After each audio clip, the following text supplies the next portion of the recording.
Buenas noches, doctora. ¿Me escucha? ¿Me confirma el audio, por favor?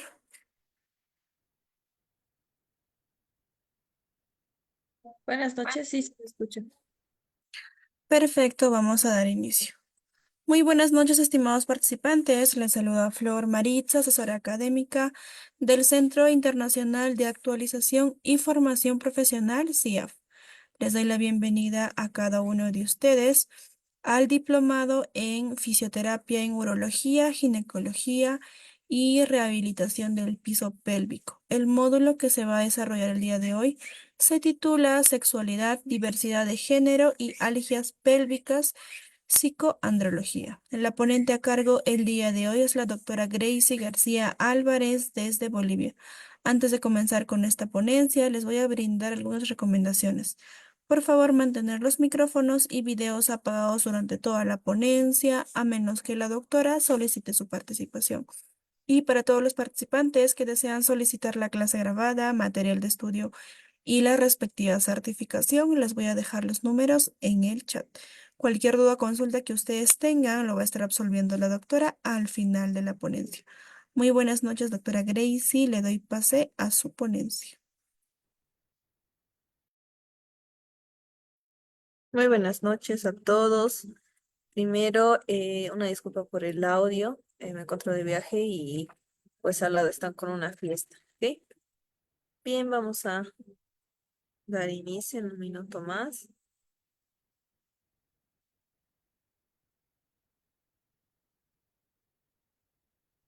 Bien. Para mejor conectividad, como les había indicado en algún momento, voy a mantener mi cámara apagada para que no exista ningún tipo de interferencia.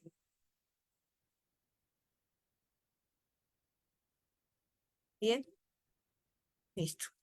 Qué bueno que se escucha bien. Listo.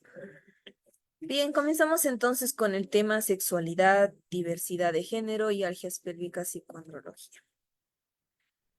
Los contenidos que vamos a desarrollar son exploración de la diversidad de género y orientación sexual, algias pélvicas y disfunciones sexuales en los hombres, la psicoandrología y salud mental en los hombres, atención integral y apoyo psicosocial, y por último, una perspectiva de género y sexualidad positiva. Bien, para esto primero, para revisar un poco el tema de la exploración de la diversidad de género y orientación sexual, vamos a dar primero una definición, ¿no? Porque tenemos que ver acerca del tema los conceptos principales. La definición de sexualidad. ¿Qué nos dice la Organización Mundial de la Salud? Nos dice que la sexualidad es un aspecto central del ser humano que está presente a lo largo de su vida. Abarca el sexo, las identidades y los papeles de género, el erotismo, el placer, la intimidad, la reproducción y la orientación sexual. Prácticamente el tema de la sexualidad es un aspecto que se tiene, ¿no? Contrario a lo que en muchas ocasiones se piensa, que la sexualidad está ligada netamente a las relaciones sexuales, pues no es así. Y esto nos los corrobora la Organización Mundial de la Salud, donde nos indica que la sexualidad prácticamente abarca muchas características, ¿no? Desde el desarrollo psicosocial, acerca de la sexualidad, las identidades, cómo se identifica la persona en cuanto a su género, si se identifica como varón, como mujer, qué preferencias sexuales tiene, capaz, tiene preferencias heterosexuales acerca del otro género o tal vez homosexuales, etcétera. También el papel de género como tal que tiene, es decir, que asuma su papel como tal de varón o de mujer en cuanto a la vestimenta, en cuanto a sus actividades, etcétera. Erotismo, placer, intimidad, pues esto ya sí va ligado netamente a las relaciones sexuales, sin embargo, no lo es todo, como había indicado.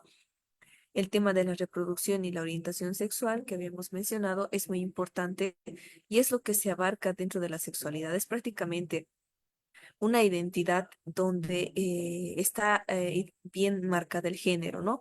Si es varón, si es mujer, las características que desempeña dentro de la sociedad, qué papel, qué rol juega a lo largo de la vida como mujer, como varón, etcétera, ¿no? Entonces, a esto es lo que se refiere la sexualidad, primeramente. Ahora, ¿qué más? Se vivencia y se expresa de qué manera. Esto va a ser mediante pensamientos, fantasías, deseos, creencias, actitudes, valores, conductas, prácticas, papeles y relaciones interpersonales. ¿Qué nos hace referencia a esto? La sexualidad es parte, sobre todo, más detallada cuando se tiene el desarrollo de la pubertad y la adolescencia, porque acá es donde se marca de forma clara los rasgos psicosociales y se van desarrollando y fomentando, ¿no?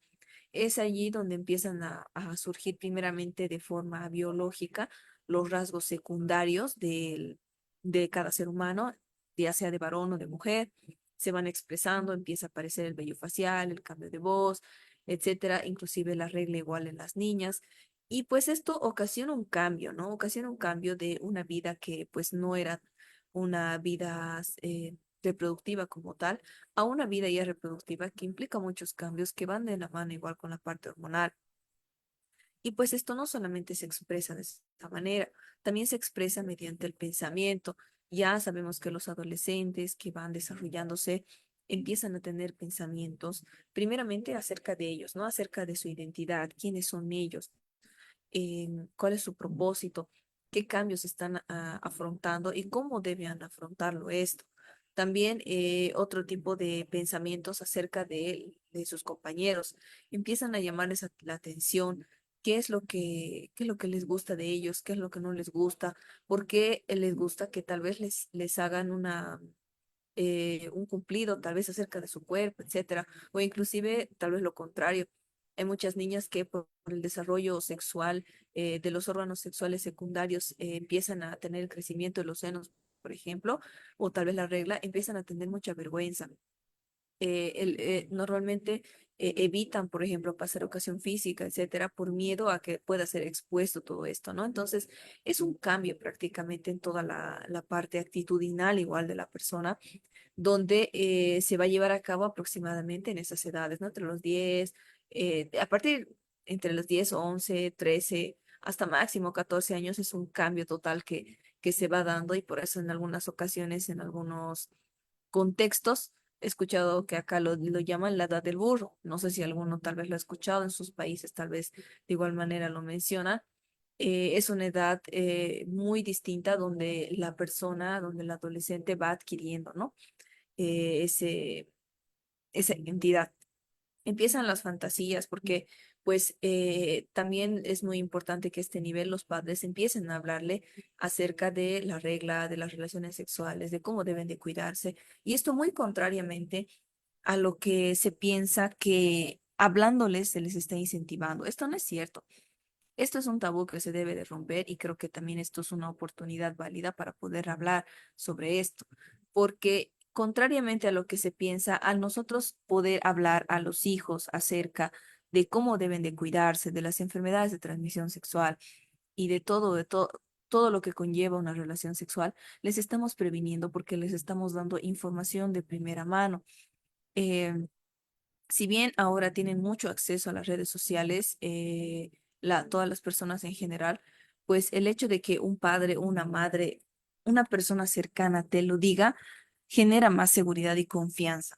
Entonces, esto también permite que inclusive cuando suceda algún tipo de situación o tal vez antes, pues se tenga la confianza de contar. Y esto sin duda es fundamental ahora donde vemos de que hay muchas personas que pues pasan por este proceso donde tienen una desconfianza con sus padres, no les cuentan absolutamente nada, e inclusive hay una rebeldía, ¿no? Y esto ocasiona que pues puedan haber raptos, secuestros, violaciones, etcétera. Entonces, valga la redundancia, que sea este un espacio precisamente también para promover el tema de que puedan los padres explicar a sus hijos acerca de las relaciones sexuales, de lo que conlleva, de cómo cuidarse, los métodos anticonceptivos de igual manera. No es para incentivarlos, al contrario, es para prevenirlos. También empiezan a desarrollar en la parte de la sexualidad los deseos, las creencias, las actitudes, esto con relación a la otra persona, ¿no? Los valores, las conductas, las prácticas, empiezan a evaluar qué conductas tienen entre las personas acerca de la sexualidad, cómo se llevan, de qué manera sacan a relucir el tema, tal vez de forma verbal, los papeles de roles que se tiene y las relaciones interpersonales. Entonces, esto está influido por una interacción de factores biológicos, psicológicos, sociales, no solamente biológico. Lo biológico se va a dar porque está biológicamente programado de que se den los cambios. La parte psicológica es muy importante, aunque tal vez uno no lo tome en cuenta. Es una parte que debe de llevarse de forma bien puntual. La parte social acerca de el entorno familiar, acerca de los amigos, de los hermanos, tiene que estar bien fundamentada y sobre todo bien relacionada. ¿Qué más no se quisiera que un padre, una madre pueda ser como un amigo, ¿no? Como una amiga para su hijo, que tenga la facilidad de poder contarle acerca de lo que le gusta, lo que no le gusta, lo que está empezando a sentir tal vez por algún muchacho o una muchacha y esto pues pueda llevar un ambiente de confianza, ¿no? Donde se pueda ver todo esto. El tema del erotismo, el placer, la intimidad, recordemos que igual en el tema del placer esto se ve nuevamente más marcado en el tema de la pubertad, porque pues esto en la pubertad hay este cambio donde los varones, sobre todo los niños que están creciendo, buscan el placer, ¿no? Mediante la masturbación. Entonces tiene que haber una orientación igual sobre esto. La intimidad, la reproducción y la orientación del papel sexual es muy importante pues para poder orientar sobre esto, ¿no? Deme un momentito, voy a tratar de ver la forma de que se escuche menos el audio de fondo.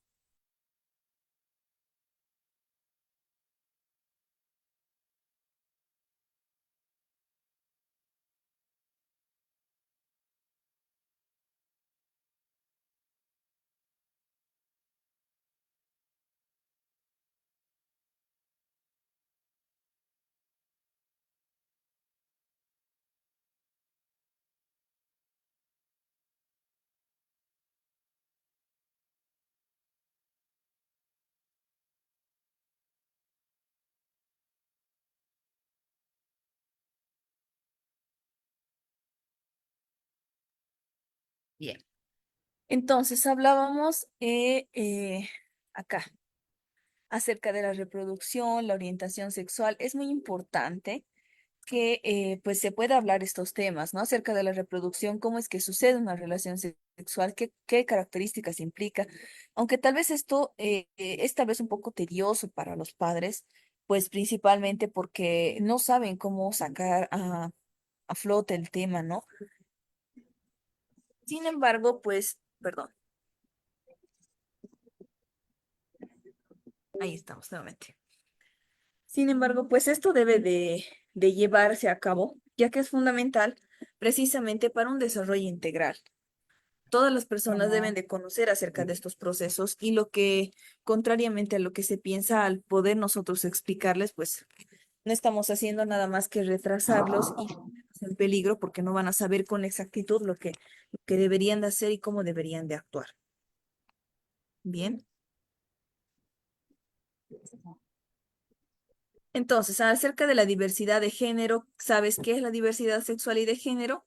Pues esta diversidad sexual y de género nos hace referencia a las posibilidades que tienen las personas de poder asumir y expresar y además de vivir su sexualidad, así como también asumir expresiones, preferencias, orientaciones e identidades sexuales. En relación al sexo, pues son las características biológicas, ¿no? Que van a ser genéticas, anatómicas y fisiológicas que van a diferenciar de mujeres a hombres. Prácticamente cuando se habla de sexo no se está hablando, una definición es el acto sexual como tal, pero la definición más clásica y primaria que se debe tomar en cuenta son las características de ser mujer y de ser varón, donde intervienen principalmente la parte biológica, la parte genética mediante el cromosoma XXXY y pues la parte biológica y anatómica junto con las características morfológicas con las que van a nacer, ¿no? En cuanto a la identidad de género, va a ser una vivencia interna e individual de género, tal como cada persona se siente. Esto puede corresponder o no con el sexo de nacimiento. Entonces, el adquirir una identidad es prácticamente darle ese significado a su ser, a su vivencia. Y esto implica que tenga una identidad también de género al cual se cree perteneciente.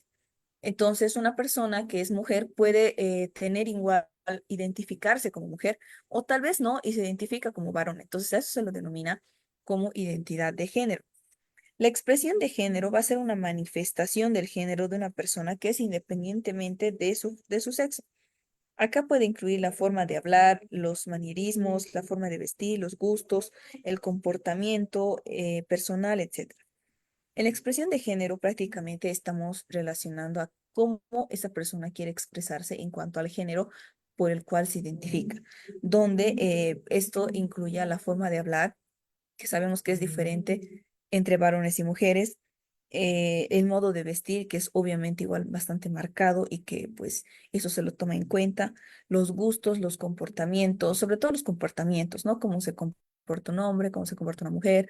Entonces la persona, digamos, si es un hombre, pero se identifica como si fuera una mujer, de igual manera va a tener una expresión de género de mujer. Y pues esto es lo que hace la diferencia, ¿no? En cuanto a la orientación sexual, tenemos la capacidad de poder sentir una atracción erótica efectiva por las personas de un género diferente o propio del mismo o de más de un género. Entonces, prácticamente en la orientación sexual nos está hablando de qué género nos gusta para una relación amorosa, en el cual tiene una atracción igual, afectiva y erótica por un género. Puede ser un solo género, puede ser más de un género o por su mismo género. A esto se lo denomina la orientación sexual. Bien, entonces el sexo, la identidad y la expresión de género, además de la orientación sexual, son los aspectos esenciales de la vida de cada persona porque constituyen su personalidad. Esto es indudable, no nos podemos desligar de un desarrollo sexual, de la orientación sexual, del sexo como tal que tiene de forma genética y de la orientación sexual que se tiene, ¿no? Porque esto es parte de la vivencia de uno. No se puede negar cómo uno se siente. Entonces, reconocer, respetar la diversidad sexual y de género que deben encontrarse bajo el respeto y la protección de los derechos humanos. Esto es importante porque últimamente sabemos que hay también una discriminación hacia las personas que son, por ejemplo, homosexuales. Entonces, esto debe de llegar a un término que sea inexistente porque cada persona merece respeto a lo que piensa y a lo que siente, ¿no? Entonces, esto sin tener ningún tipo de prejuicio. Puede que uno no esté de acuerdo, tal vez, o por su creencia, tal vez religiosa o científica, no crea que una persona, digamos, de varón le pueda gustar otro varón o a una mujer le pueda gustar otra mujer. Sin embargo, lo único que queda ahí es respetar, porque no estamos en la situación de la persona, no sabemos cómo piensa esa persona, qué vivencias o qué características le han impulsado a que pueda sentirse de esa manera. Entonces, lo más ideal es de que no se den juicios de valor y únicamente se pueda respetar a la persona por más de que tenga distintas orientaciones sexuales, distinta identidad de género, etcétera, ¿no? Porque al final de cuentas no sabemos, puede que en nuestra propia generación, en generaciones futuras, nosotros tengamos tal vez familiares que tengan estos rasgos y pues no tenemos que discriminar, ¿no? Por eso. Bien. La orientación sexual versus identidad de género. Entonces, ¿cuál es la diferencia entre orientación sexual e identidad de género? La orientación sexual va a ser prácticamente, y es diferente al de género y a la identidad de género, porque esta primera, es decir, la orientación sexual, se refiere a quién atrae y hacia quién uno siente una atracción romántica, emocional y sexual, en lo que habíamos dicho, ¿no? Mientras que la identidad de género no se trata de hacia quién uno siente atracción, sino quién eres, ya sea hombre, mujer, etcétera. Entonces, estas son características a tomar en cuenta precisamente para ir diferenciando. Bien, entonces habíamos hablado de las orientaciones sexuales y es muy importante poder mencionar también cuáles son estas orientaciones sexuales. La heterosexualidad hace referencia a personas que sienten una atracción afectiva erótica hacia personas del sexo opuesto, ¿no? Entonces, esa es prácticamente la típica relación de varón-mujer, mujer-varón, donde a las mujeres van a sentir esa atracción por varones y los varones van a sentir esa atracción por mujeres. La homosexualidad son personas que manifiestan atracción sexual hacia individuos de su mismo género. Esto significa que los varones van a sentirse atraídos por otros varones y las mujeres se sienten atraídas por otras mujeres. En cuanto a la bisexualidad, ¿qué se refiere esto? La bisexualidad son las personas que sienten atracción hacia personas de ambos sexos, es decir, hombre o mujer. El término bi hace referencia a dos, entonces prácticamente hace referencia a los dos sexos. Esto significa que estas personas pueden sentirse atraídas tanto a varones como a mujeres. Por ejemplo, un varón puede sentirse atraído tanto por varones como por mujeres y una mujer puede sentir atracción tanto por mujeres como por varones. A eso se refiere con la bisexualidad. La asexualidad es que se lo denomina la falta de algún tipo de orientación sexual. El individuo no va a manifestar una atracción sexual. El término de a significa sin, ¿no? Entonces, acá nos hace referencia a una persona que no va a manifestar una orientación sexual como tal, es decir, no tiene un gusto, no le gustan ni mujeres ni hombres, por así decirlo. Entonces, prácticamente que no tiene esa atracción sexual hacia ningún tipo de género. La pansexualidad y polisexualidad es la atracción por personas de ambos sexos biológicos y varias identidades sexuales. ¿Qué significa esto? Cuando hablamos del término de pan o poli, pan es prácticamente es amplio, ¿no? Así como la parte de pandemia significa que está totalmente extendido. La poli, estamos hablando de muchos, entonces acá se referencia a personas que se sienten atraídas por ambos sexos, es decir, varones que se sienten atraídos por mujeres y por varones, pero que esos varones y mujeres pueden identificarse tal vez con otras orientaciones o otras identidades. Vale decir, digamos, una mujer que se siente atraído por un varón, pero que este varón tiene una orientación de género de una mujer. ¿Me dejo entender? Entonces es prácticamente esa diferencia. Ahora, ¿a qué nos hace referencia la demisexualidad? Esta es una atracción sexual hacia personas con las que exclusivamente se ha desarrollado emociones. Vale decir, personas de nuestro círculo cercano con las cuales tenemos esta atracción sexual como tal, ¿no? Donde se ha desarrollado un vínculo. Bien, ahora vamos a ver un pequeño video Muchas precisamente personas acerca crecemos con la idea de las orientaciones sexuales. Vamos a ver.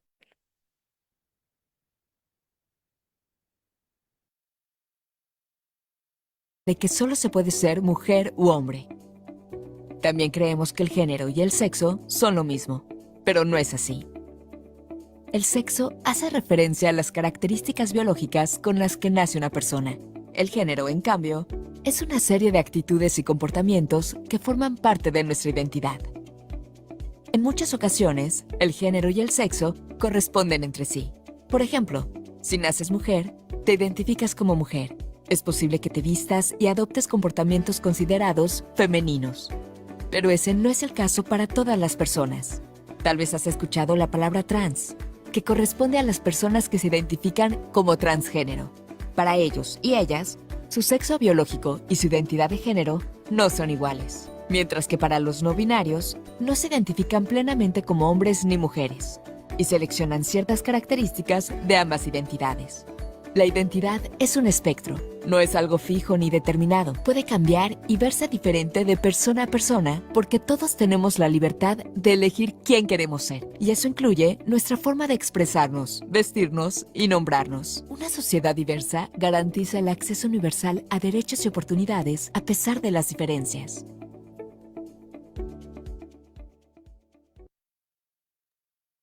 Bien. Continuando entonces, vamos a desarrollar las algias pélvicas y las disfunciones sexuales en hombres. Para esto, primero vamos a ver las algias. Sabemos que el término de algia es dolor pélvico, pues a nivel de la pelvis, ¿no? Entonces, el dolor a nivel de la pelvis en los varones. Nos hacemos la pregunta, ¿cuál es la causa de dolor pélvico en los hombres?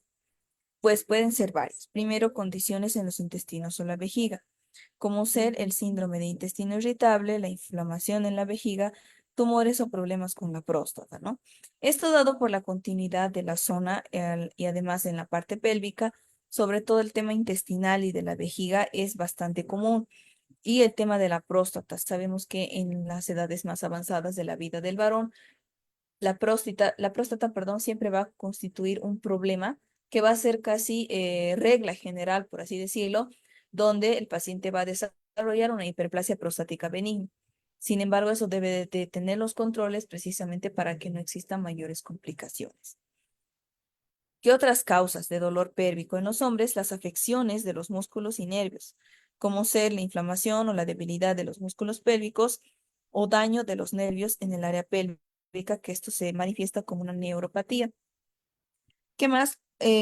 Los problemas psicológicos como el resultado del abuso físico, sexual o el abuso de drogas. Pues a nivel de la pelvis también puede existir cierto dolor. Recordemos que los hombres no están exentos de forma total de poder percibir el abuso, ¿no? Sabemos que hay muchos niños que sus padres han abusado de ellos, inclusive sus tíos, etcétera. Entonces, pues pueden tener problemas y desarrollar dolor a nivel de la pelvis por alguna infección o por alguna otra situación. Entonces, a esto nos hace referencia con los problemas psicológicos. ¿De qué manera se va a tratar el dolor pélvico? Pues se va a tratar mediante analgésicos, primeramente, que podrían administrarse en forma de píldoras, inyecciones o cremas, dependiendo la situación. Por ejemplo, tendrían que ser en forma de píldoras, como se lo denomina, o medicamentos vía oral, cuando se tenga un dolor que es constante, agudo. Cuando se hay inyecciones, es más que todo dolores que son agudos, pero muy pronunciados, ¿no? Y las cremas como gel para aliviar el dolor, etcétera, pues serán cuando sea una región, sobre todo perineal o una región de la pelvis, ¿no? Donde pues esté prácticamente el dolor. Los antibióticos pues podrían administrarse si el dolor se va a deber a una infección. Antibióticos sabemos que está relacionado netamente con una infección por microorganismos. Entonces, se debe administrar si el dolor está dado por una infección precisamente. La cirugía podría ser necesaria si otros medicamentos no van a dar resultado para el dolor. Esto porque pueden existir complicaciones a nivel de la zona pélvica, podría existir tal vez algún tipo de infección más generalizada que requiera de una intervención quirúrgica. Entonces, la cirugía puede ser necesaria en estos casos cuando sobre todo no se dé una resolución del dolor. Bien. ¿Quién puede padecer entonces de un dolor pélvico crónico? Por ejemplo, en los varones, los hombres que van a presentar cualquiera de estos factores de riesgo. Recordemos que toda persona tiene factores de riesgo que lo predispone a diversas patologías y el tema de las alergias pélvicas también pertenece dentro de este marco, como ser las infecciones repetitivas del tracto urinario inferior y la próstata. Estas infecciones, al ser repetitivas, significa de que, pues, cada cierto tiempo van a volver, por más que se le dé antibióticos, etcétera. Entonces, esto ocasiona que sea un dolor constante y que sea crónico, porque si ni bien se sana la enfermedad y se da la curación de la infección, nuevamente recae. Entonces, el dolor persiste. La próstata, como habíamos mencionado, es prácticamente un problema muy común y característico en todos los varones pasadas las edades más o menos de los 50 años para adelante, ¿no? En cuanto a las cirugías, la cirugía urológica, proctológico o abdominal, las cirugías que son a nivel de la parte urológica, por ejemplo, por ende, por ejemplo, mediante una cistoscopía que se pueda realizar, etcétera, o una cistografía retrógrada, esto va a implicar que pues tenga dolor en la parte de la pelvis y también en la parte del meato. Entonces, esto es otro aspecto a tomar en cuenta dentro de las alergias pélvicas. Proctológica abdominal, la parte proctológica porque está dado con la continuidad de los órganos de la pelvis de igual manera, y la parte abdominal pues de forma similar, ¿no? Las cicatrices de la región perineal, pélvica y abdominal, además de las bridas o adherencias. El tema que se tenga una herida o una adherencia en la parte abdominal puede ocasionar este dolor en toda la parte de la pelvis, ¿no? Porque prácticamente estas bridas, estas cicatrices, se están uniendo y esto va a ocasionar que existe el jaloneo, ¿no? Entonces, de igual manera puede existir un dolor constante y crónico porque prácticamente no va a ceder. En cuanto al estreñimiento, esta es una lesión por estiramiento durante pujos muy intensos y frecuentes durante la defecación. Puede existir de igual manera un dolor pélvico a nivel de la pelvis debido a que el paciente tiene mucho estreñimiento. Normalmente esto se da porque come muchos carbohidratos y no toma suficiente agua. Entonces esto ocasiona que se estriña y tenga que tener pujos muy intensos y frecuentes en la parte de la defecación. Esto ocasiona que el paciente sienta dolor, ¿no? Entonces, eso es lo que se debe de tomar en cuenta. Bien. Eh, ¿Qué más? La fisura anal. Esto va a conllevar a que se dé un espasmo mantenido, además de dolor. Entonces, esto, por ejemplo, este espasmo se va a dar en el esfínter anal externo.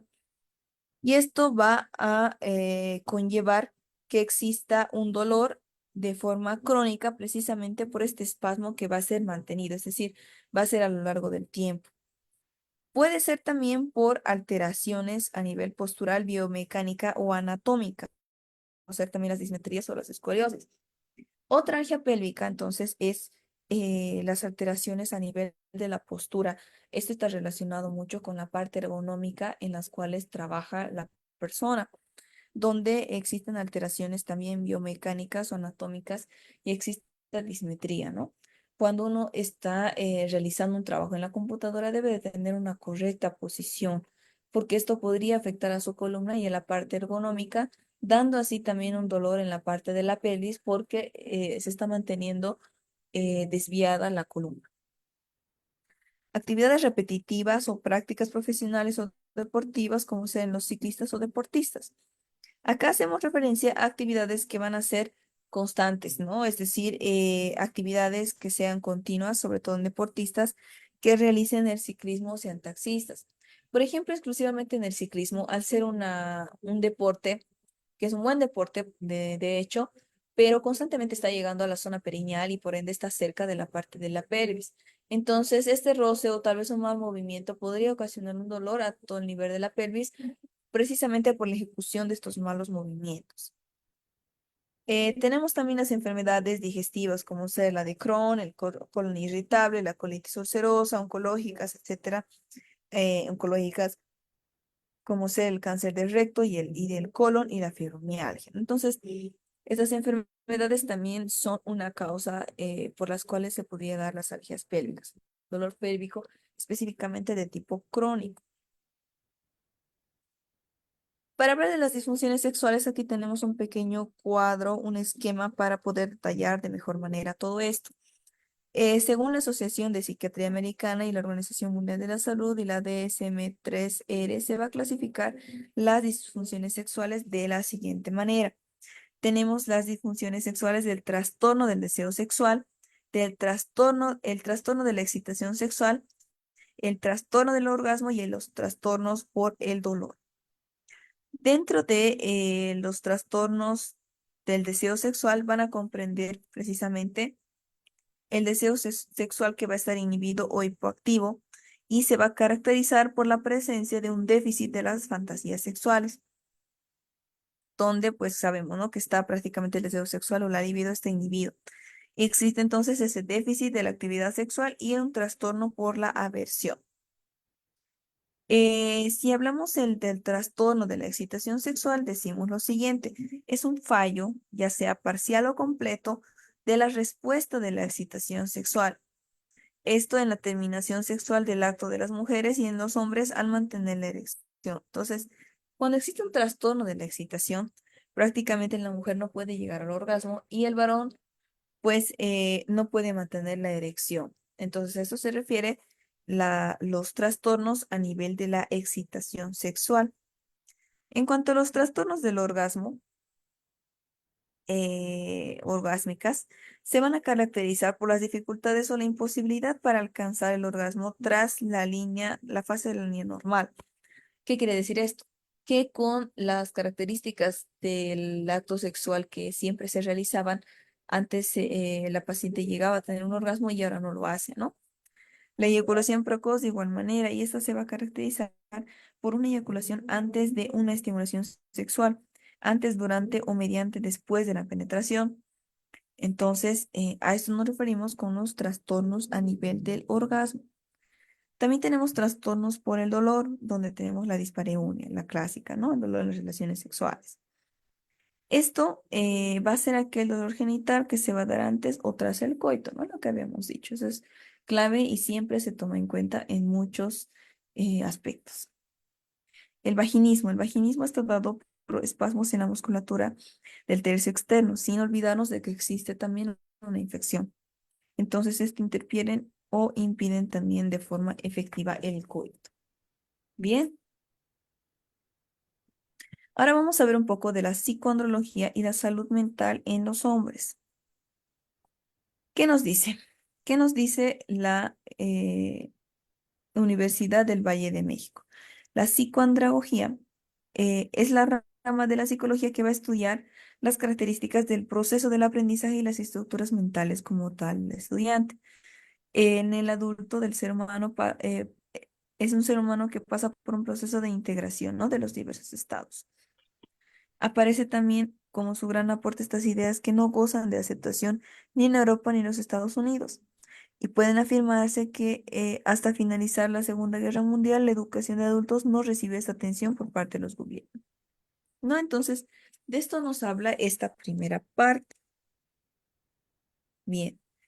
Ahora, ¿a qué nos hace referencia la integración, la atención integral y el apoyo psicosocial? Para esto vamos a ver un pequeño video precisamente acerca de la importancia del apoyo psicosocial. La salud mental y las necesidades psicosociales pueden ser menos visibles que las necesidades físicas, pero no por eso son menos reales, urgentes o generar amenazas que comprometan la vida. Los trastornos de salud mental están entre las principales causas de discapacidad a nivel mundial. Y, sin embargo, a nivel mundial, el 80% de las personas no recibe una atención de calidad y asequible en salud mental. Y cada 40 segundos, alguien muere por suicidio. Durante los conflictos armados, los desastres naturales o las emergencias sanitarias, la necesidad de salud mental y apoyo psicosocial se incrementan de forma dramática, mientras que las estructuras asistenciales que existen usualmente se saturan. Durante mucho tiempo, las necesidades en salud mental y apoyo psicosocial han estado ocultas a causa del fuerte estigma en torno a los trastornos de salud mental, acceso restringido a los servicios de atención, falta de suficientes capacidades de la fuerza laboral sanitaria, insuficientes recursos para atender las necesidades y falta de priorización a nivel global. La salud mental y el bienestar psicosocial son esenciales para que las personas puedan llevar una vida con sentido, realizar sus actividades cotidianas y cuidarse a sí mismas y a sus familias. Si no se hace frente a las necesidades desatendidas de salud mental y psicosociales en todo el mundo, se van a generar profundas consecuencias humanas, sociales y económicas a largo plazo. Si bien la mayoría de las personas son resilientes, enfocarse en la salud mental y el apoyo psicosocial de forma temprana y apropiada puede evitar que el sufrimiento evolucione a trastornos más severos. El Movimiento Internacional de la Cruz Roja y de la Media Luna Roja es consciente de la necesidad urgente de incrementar la atención, suplir las necesidades y cerrar las brechas en salud mental y apoyo psicosocial. Por ese motivo, en diciembre de 2019, asumimos compromisos históricos por medio de una política y marco de referencia globales para generar una respuesta a las necesidades de salud mental y psicosociales más armonizada, integral, contextualmente oportuna y holística, y una resolución adoptada conjuntamente con los estados para atender las necesidades específicas de salud mental y psicosociales de las personas afectadas por conflictos armados, desastres naturales y otras emergencias. La política y la resolución pueden ofrecerle apoyo y orientación en su contexto laboral. Juntos podemos incrementar acciones que atiendan las necesidades de salud mental y psicosociales. Obtenga más información en www.pscenter.org.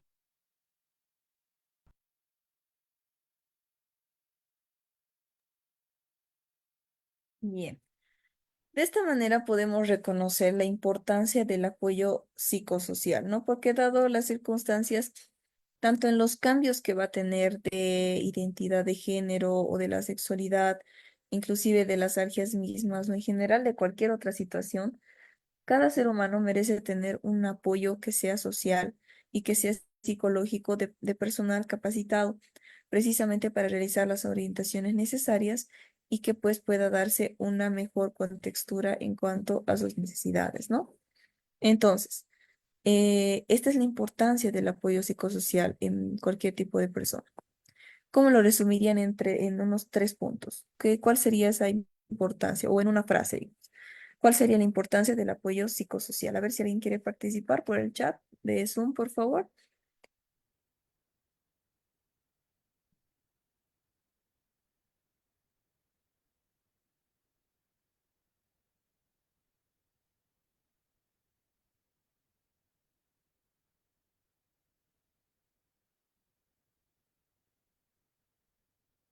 ¿Nadie?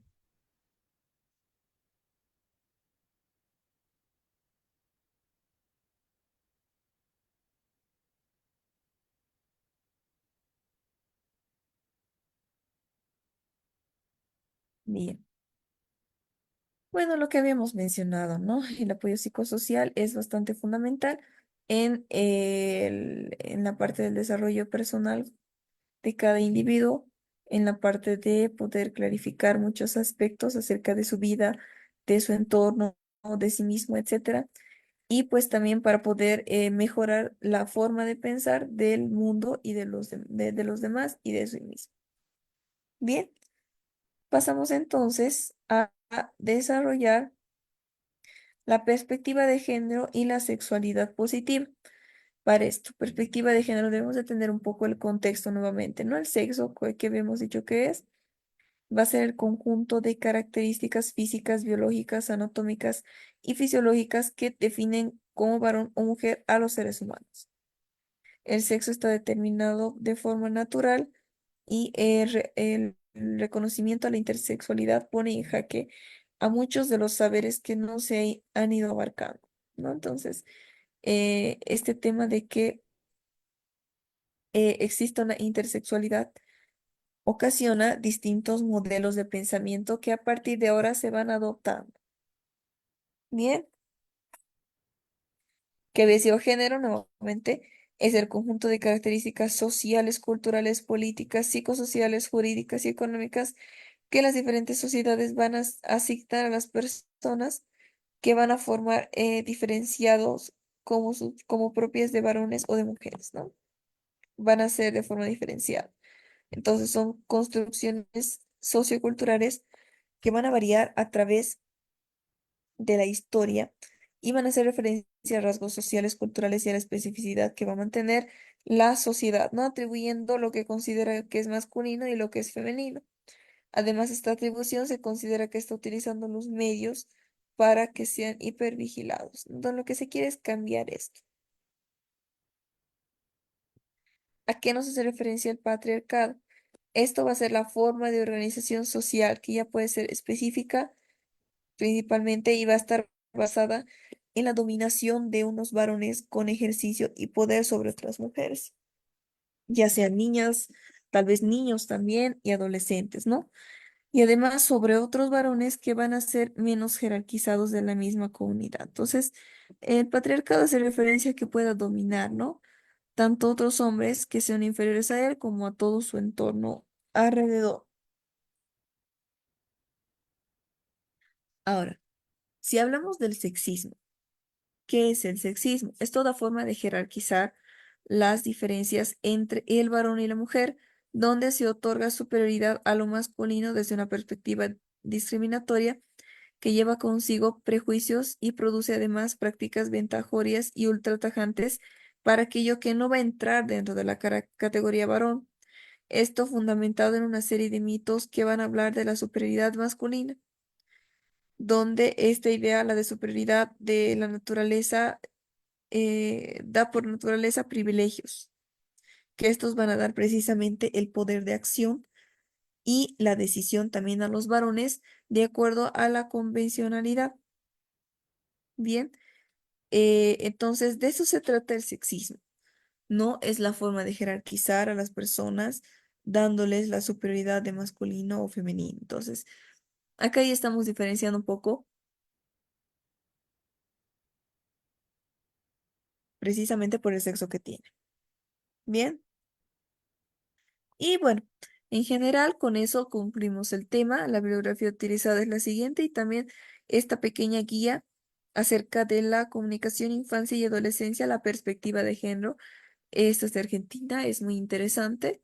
Les sugiero igual poder ampliar aún más, si así lo quisieran, este tema de la parte sexual, ¿no? Entonces, si es que existiría alguna duda o inquietud, lo voy a estar respondiendo mediante el chat de Zoom, por favor, ahí lo escriben. Muchas gracias.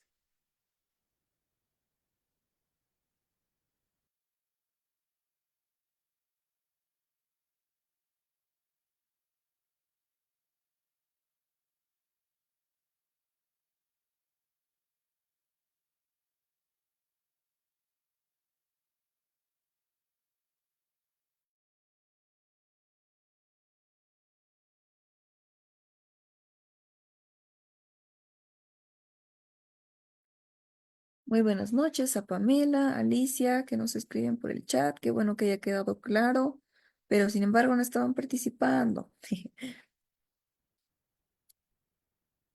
Bien, es un tema bastante interesante, ¿no? Y de mucha controversia actualmente porque el tema de la sexualidad, las diversidades sexuales, las identidades de género que actualmente se han ido pues ampliando por el tema de la homosexualidad, sobre todo como base, pues son aspectos a tomar en cuenta y a constante actualización, ¿no? Sobre todo. Y sobre todo el respeto. Exacto, como decía Alicia, pues prácticamente no es fácil hablar. Pero la clave de todo esto, si se dan cuenta, es el respeto. Porque, como les había indicado, no importa mucho si uno está de acuerdo o no que una mujer quiera a otra mujer, o tal vez quiera un hombre que se viste de mujer, ¿no? Así por así decirlo.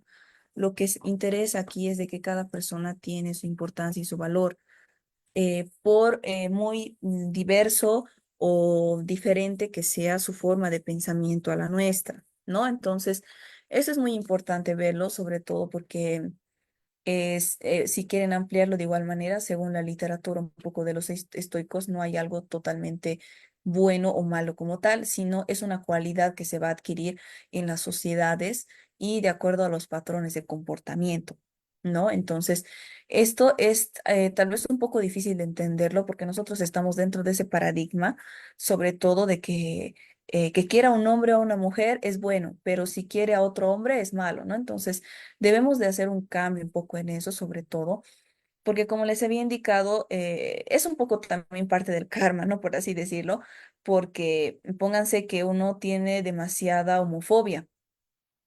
¿No? Tiene mucha discriminación, tal vez por los homosexuales.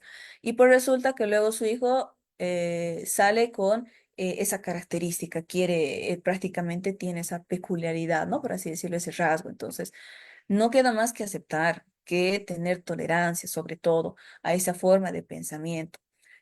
Sobre todo en los adolescentes es guiarlos, ¿no? Primeramente poder darles pautas de que realmente se identifiquen con eso, no tratar de cambiarles, porque eso es peor. La rebeldía sabemos que da cuando uno le dice, no hagas esto.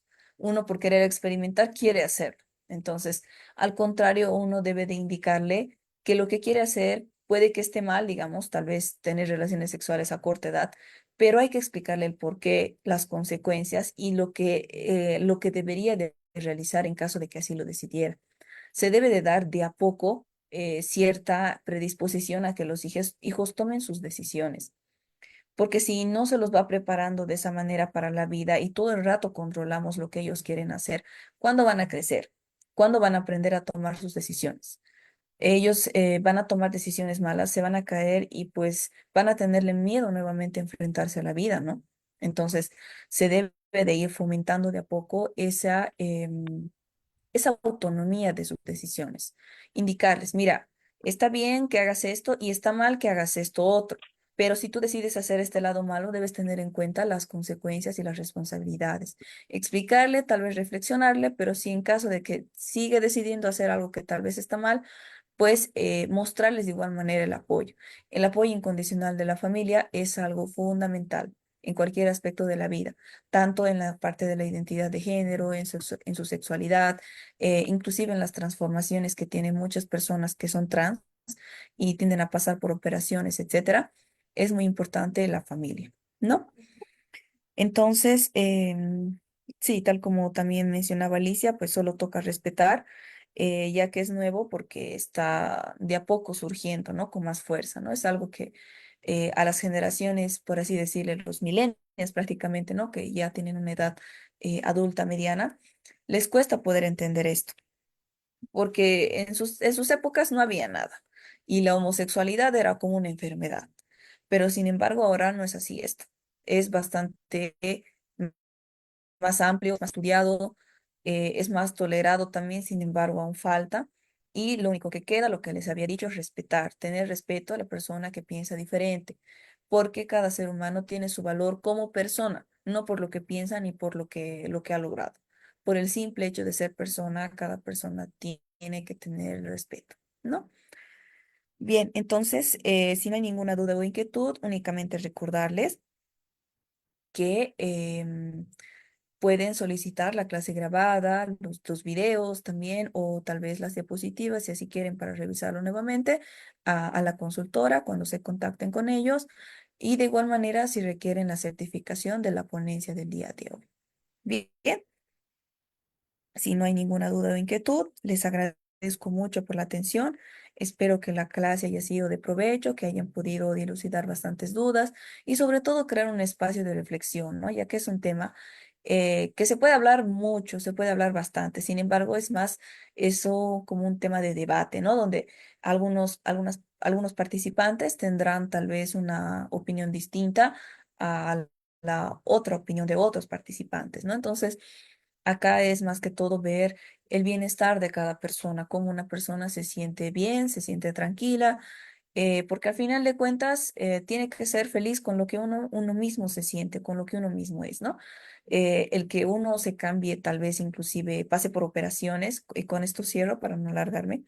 Si tal vez hay algún varón, digamos, que quiere realizar tal vez una transformación y realizarse alguna cirugía para verse como una mujer, al final de cuentas es su identidad, es lo que esa persona quiere y no le está haciendo daño a nadie realizando eso. Por lo tanto, no tendríamos por qué mostrar ese rechazo, ¿no? Simplemente el respeto hasta donde es y ya, nada más, ¿no? Entonces, con eso me despido. Nuevamente les agradezco por su atención. Que tengan muy buenas noches y conmigo será hasta otra oportunidad. Muchísimas gracias.